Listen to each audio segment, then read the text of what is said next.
From the street, this house looks exactly like its neighbors.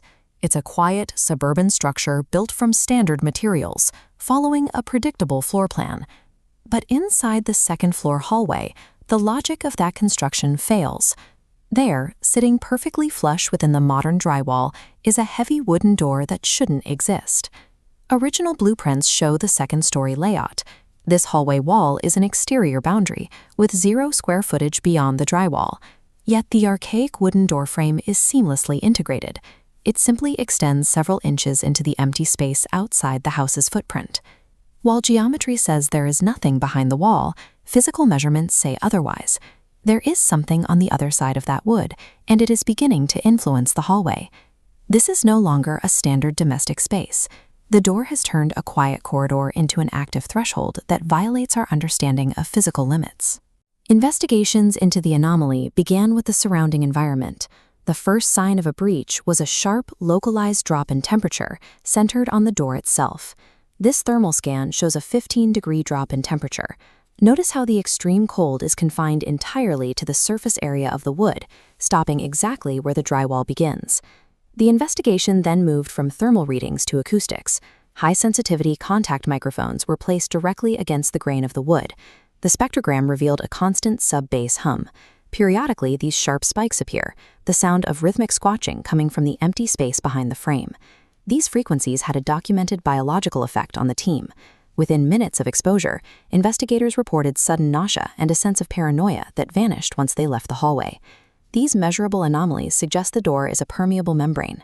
It is leaking the atmospheric and acoustic conditions of an unknown environment into our own. To see what caused the pressure drop, the handle had to be turned.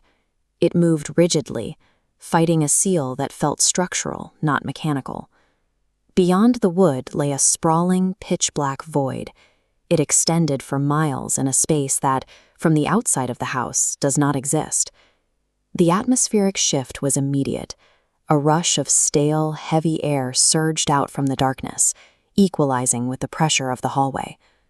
Looking into that darkness, the paranoia felt during the sensory autopsy became a physical instinct. It felt less like an empty room and more like a space that was watching back. The sub-bass hum we recorded earlier intensified.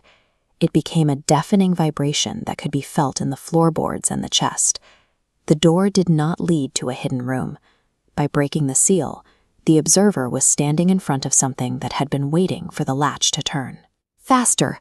The air suddenly changed direction. Something massive was moving within the void, rushing toward the open doorway. The door had to be forced shut against a physical pressure from the other side, requiring a panicked struggle to throw the lock and reset the seal. Once the door was secured, the host attempted to confirm the house was still structurally sound. They remeasured the hallway to see if the physical dimensions had changed. This chart compares the original blueprints to a new laser scan. The data shows that the hallway is no longer straight. The walls near the door have warped, stretching the corridor 4 inches longer than the house's foundation allows. This is a spatial infection. The architecture of the house is being rewritten to accommodate the void's geometry, bowing and expanding in real time. The door is no longer just an anomaly in the wall.